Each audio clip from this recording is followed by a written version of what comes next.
what is artificial intelligence. So I just want to start with the basics, and I really want to keep this at a really high level. So artificial intelligence is simply a computer system that is the computer systems that are designed to simulate human intelligence. So things like learning, problem solving, recognizing patterns, making decisions, analyzing data.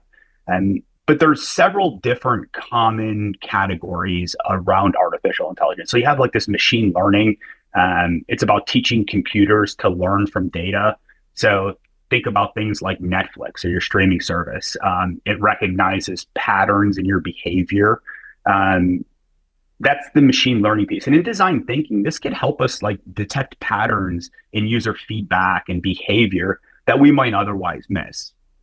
Second piece is natural language processing. A little technical here, but we use this almost every day. If we're asking Siri or Alexa a question, the natural language processing, or NLP, really is around allowing machines, computers, to understand and interact using human language. I think that this is really interesting in our space. So when we're thinking about leadership, we're thinking about developing our organizations, this piece of the puzzle can help us summarize large volumes of interview transcripts or customer reviews.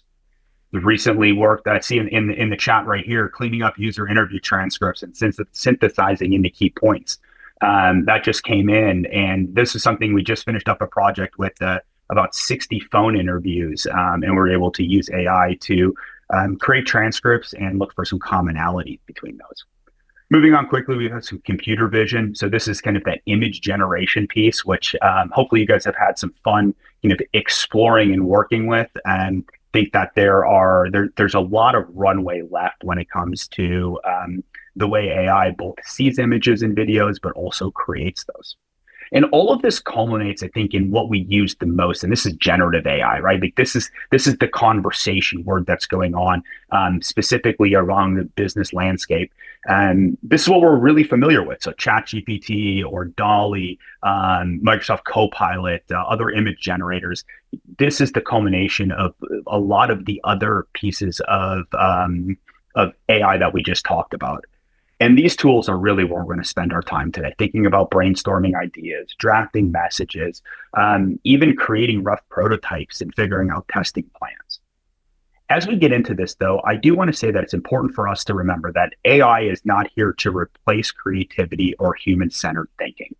It's a powerful tool that we can use to augment what we already do. We're not outsourcing our thinking to AI.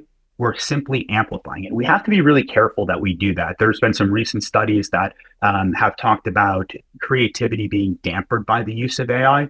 So us as users, we need to be really deliberate about where we're placing the use of AI in our everyday lives, in our work lives, but specifically within the design thinking parameters.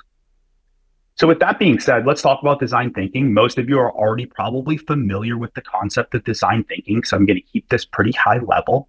At its core, design thinking is a human-centered, iterative approach to creative problem solving.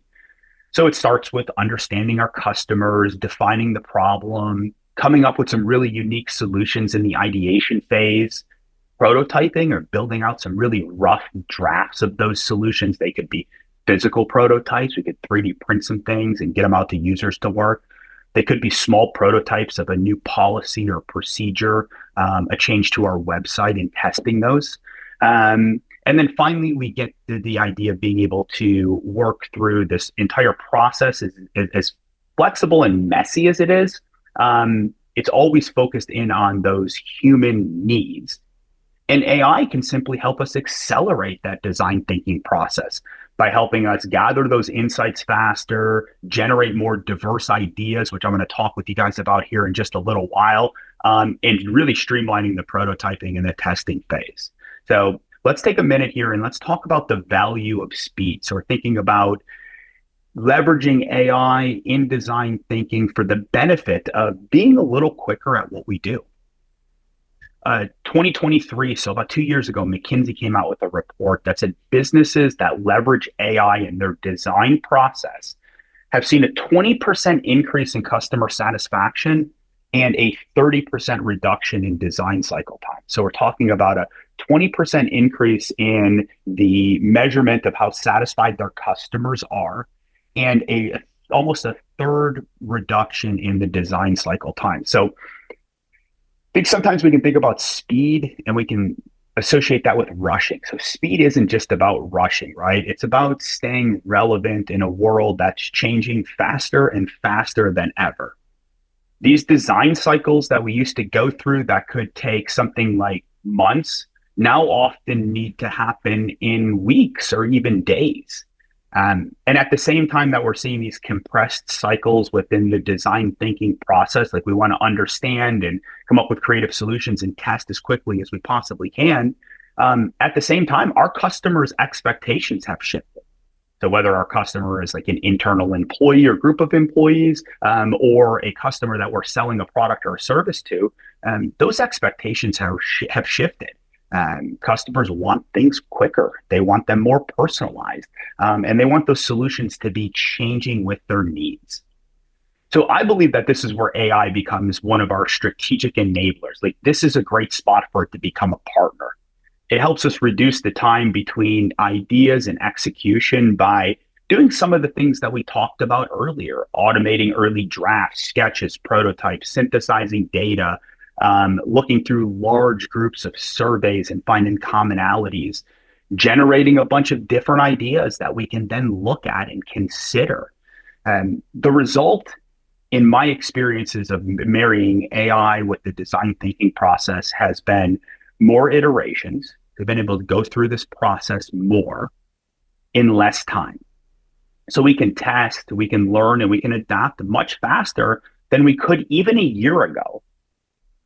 This helps lead us to some smarter decisions, I think a bit stronger outcomes, and allows us to stay more aligned with that evolving and high-paced customer expectation shift. So as we've been kind of laying the groundwork here, thinking about collaborating with AI, there's a couple of points that I just want to run through real quick. We need to start by recognizing AI as a valuable knowledge partner. So think about AI as like this really diverse or group of very diverse people at your table. You have access to a lot of information, just like you wouldn't look across the table and take what one person says as the only way to go. We need to treat AI that way. We need to treat them as part of the team.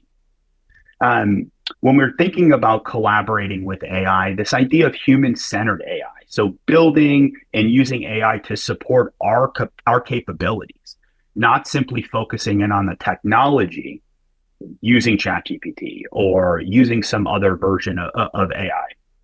But we really need to focus in on that partnership to enhance what we do best. We'll talk about that in the next slide. Critical thinking is also essential when we're working with any type of AI. So AI generates content based on patterns and data. And humans tend to naturally complement this with things like empathy and emotional understanding. Early on, somebody gave me this analogy that glasses augment our vision. So glasses help us see better. They don't replace our eyes. And that's been it's been something that is really I've been able to use to kind of help center my use of AI around a complementary nature. So I don't get glasses and poke my eyes out, right? So I don't use AI and take the entire human piece out of it. Got to find a way to put those together to be able to see better, to be able to do better. So as we continue this conversation around like collaborating with AI, and it's important also for us to remember is where do we add value as humans? And then what is that unique skill set that AI has that a lot of us don't? So as humans, we add a lot of value around empathy and emotional understanding. Like we can really relate to a person in a situation quickly and often read cues from individuals and groups of people that AI just can't do. Humans tend to be very creative and innovative in thinking. And we bring this gut feeling. And I'm sure everybody has had this where this just seems like the right thing to explore a little bit more. This feels like the right path for us to go. We don't have basis for that just yet, but we want to go and explore that. And we also have this level of self-awareness. So we understand our limitations and the limitations of the environment or the context that we're making these decisions in. Now, on the other side of that, AI also has some really unique skills. AI can process a tremendous amount of data quickly and very accurately. It can consistently perform tasks time and time and time again with little variance in the way that it is performing those. AI does give us a diverse perspective. So AI can bring in perspectives from people of different customer segments. Maybe even we're looking to expand our product or our service to a different area in the country or maybe a different area in the world. We're able to use AI to help us understand the perspectives of those groups of people. And then one thing that AI is really good at that me personally I'm not the best at is multitasking. So being able to complete a bunch of tasks at the same time. So the idea here is not for us to draw a line in the sand, but the idea here is to look at the challenges that we have. And as we're going through the design thinking process and we're thinking about making our product, our service, or solving a complex problem, where should I leverage AI and where should I hold steady on that? All right.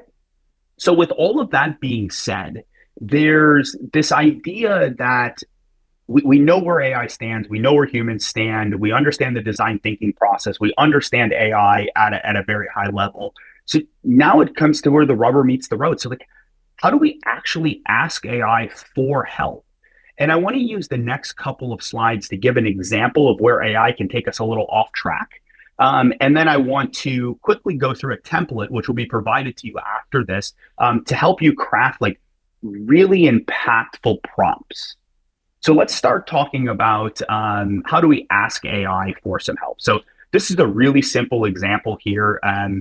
If we were to go out and ask, let's just say ChatGPT to draw us 30 blank circles of the same size, so 30 circles, and then turn as many of those blank circles into recognizable objects. So like clock faces and billiard balls and pizzas and things along those lines.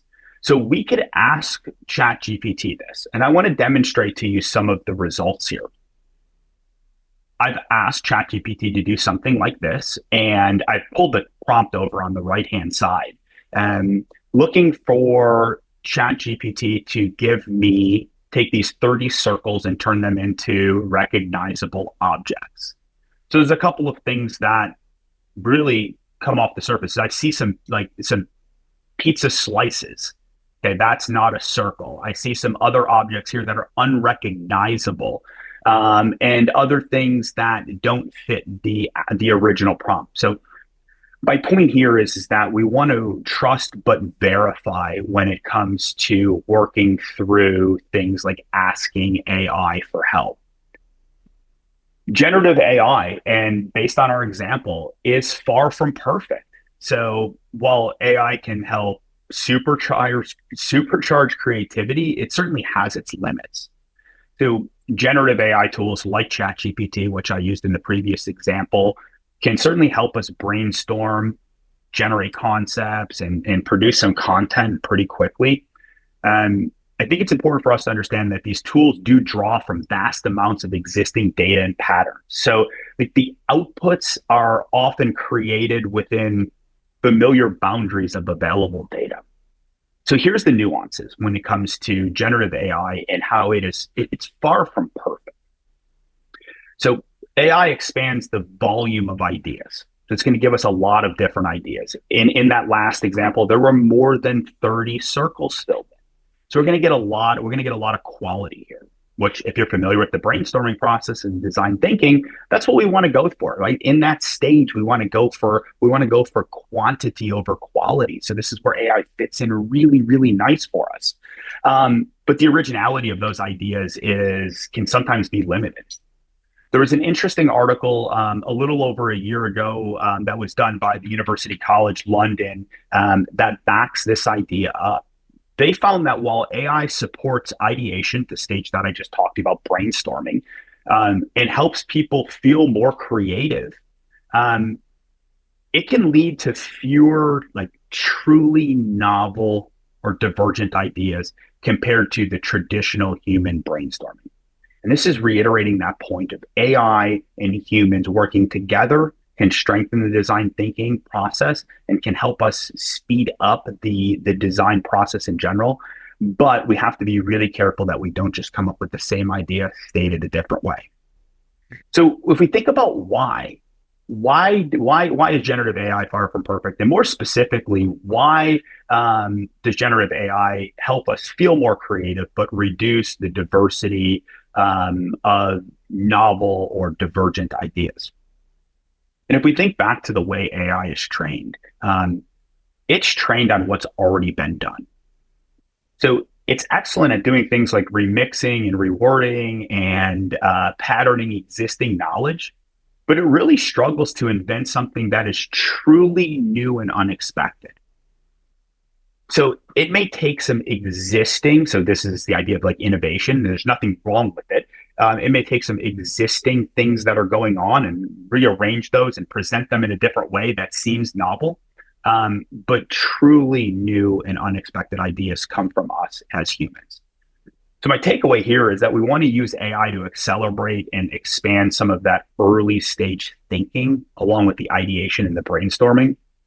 But we certainly want to be intentional about bringing in our own, so our human judgment, risk taking, and some of that divergent thinking, some of that wide casting thinking when we need a real true breakthrough. So as we move towards the end of our conversation, I do want to talk about a couple of things. Okay, so Adam, you've just talked to us about all of this information, but when can AI be most helpful? And thinking through, really trying to boil down when I do turn to AI, where is it really helpful? And it's helpful when I can't get started. So it can act as a springboard to help give me a starting point to think through an idea and start me down that path or that process. I've also run into creative blocks. So I could be writing, I could be trying to come up with a solution, and I just can't get past a thought or find that the way to connect that. AI can certainly help work us through those creative blocks. And then inspiration. So I use this a lot for inspiration. As I'm planning things or thinking through an idea, I will simply turn to ChatGPT and ask for some inspiration around that idea. So just give me some things to think about. And so these are the areas where I found it to be most helpful at a very high level. When we are thinking about that brainstorming piece, we definitely want to be thinking about treating it like a conversation and setting the right tone of voice. So we mentioned a little bit earlier on that one of the areas that AI is probably most impactful in helping with creativity, not novel ideas, but creativity, is around the brainstorming or the ideation phase. So simply talking to your ChatGPT, treating it like a conversation. Can you help? Can you brainstorm with me on this idea? Can you help me out here?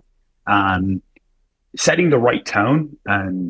For me, I have conversations with ChatGPT, which is what I use, and those conversations and that tone help the outputs. So it helps the what I'm getting back kind of match what I'm looking for. So am I asking in a formal and very, this is what I need tone, or am I asking it more in a general context to give me some ideas? So just be thinking about that as we move into this next several slides, which is going to be the handout that I mentioned earlier.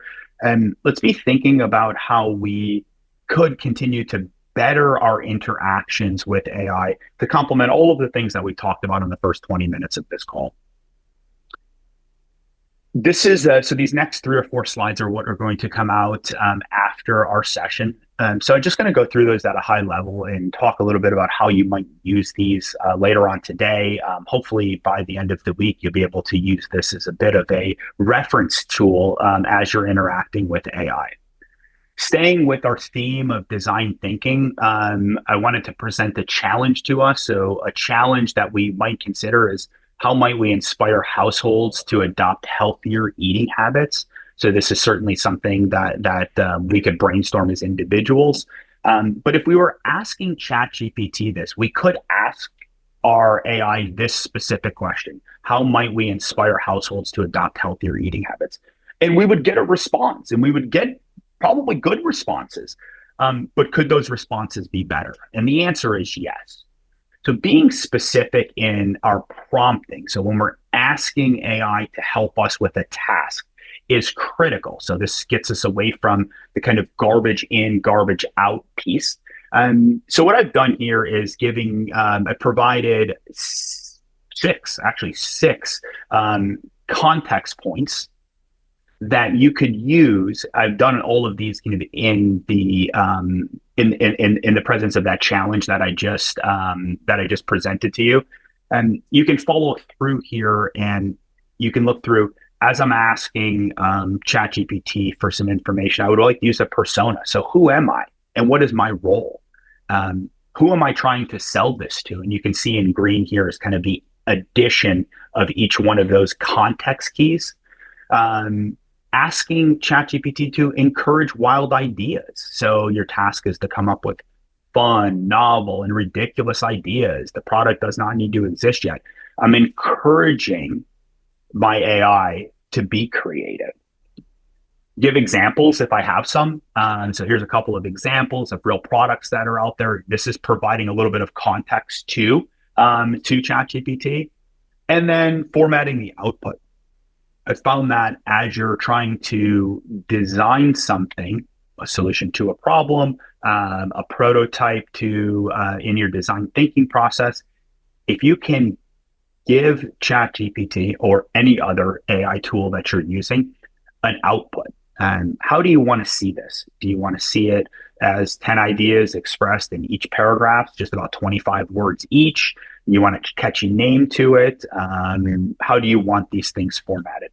This can be really helpful in limiting the amount of time. We're talking about speed, right? Limiting the amount of time you've got to do manipulating any types of outputs that AI is giving you. So again, these couple of slides will be going out. I think Ryan just put it in the chat for us, and we'll get this out. I think this is helpful, even just using these six that in your mind as you're thinking about prompting, whether it's in context of design thinking or whether it's in the context of just like brainstorming a problem that you're having within your organization. Excuse me. And then last, and I think I wouldn't be good if we didn't actually have a little bit of fun with this, but let's get visual. So again, this is within ChatGPT. I just asked it to create an image of one of the ideas that it generated, and it gave me an image here. So now I can start to like really conceptualize those words and create a little bit of fun around it. At the beginning of our conversation, I did say that this image generation piece has a lot of runway left in it, and I think you could see here that there's work that can continue to be done, and some models are a little bit better than others. But again, the idea here is not for perfection. That's not what the design thinking process is all about. It's about creating action, and we learn from those actions. AI enables us to get to that action piece a lot faster than we were to before. So in closing, I just want to offer a couple of final thoughts. AI is a creative catalyst to us. It's not a substitute for human originality. Use it to spark ideas, not to define the limits of our imagination. True innovation still demands things from us as humans. So it demands human courage, curiosity, and context. So AI can do a lot of things. It can suggest, it can help us, it can help guide the thought process, but it takes us to create those truly novel and new ideas. The future of design is not AI versus human. There's so much conversation about around this. It's AI with humans. And this is, again, in the context of design. That complementary nature that we touched on throughout today's conversation is so important to the acceleration of the design process. Again, don't just use AI to move faster. It certainly helps accelerate that, but use that extra time to help yourself and help your organizations think a little bit deeper. So speed without insights is really wasteful potential. Let's get there faster and save some time and think a little bit deeper. And lastly, we are shaping the norms and expectations of future creative work in how we are defining and using AI. And continue to focus in on this. These decisions that we make, the outcomes that come out of our use of AI are going to continue to shape the way future generations use AI and the way that people around us view AI. Again, complementary, not replacement. Great. So thank you for your time today. And if you are interested in running an AI-enabled design sprint for your team or just learning more about their design thinking services, please feel free to send us an email at hello@bridgeinnovate.com. We'd be more than happy to spend some time going over the process a little deeper and seeing how we might cater that to the needs of your organization. A couple of things coming up. So there's 3 podcasts that are coming up very similar to this. You can check out our website at bridgeinnovate.com to review the agendas for those and also sign up. And that's all the time that we have today. So thank you for spending this last 30 minutes with you. We really appreciate it. And looking forward to reaching out and talking with you if you have any questions on the design thinking process.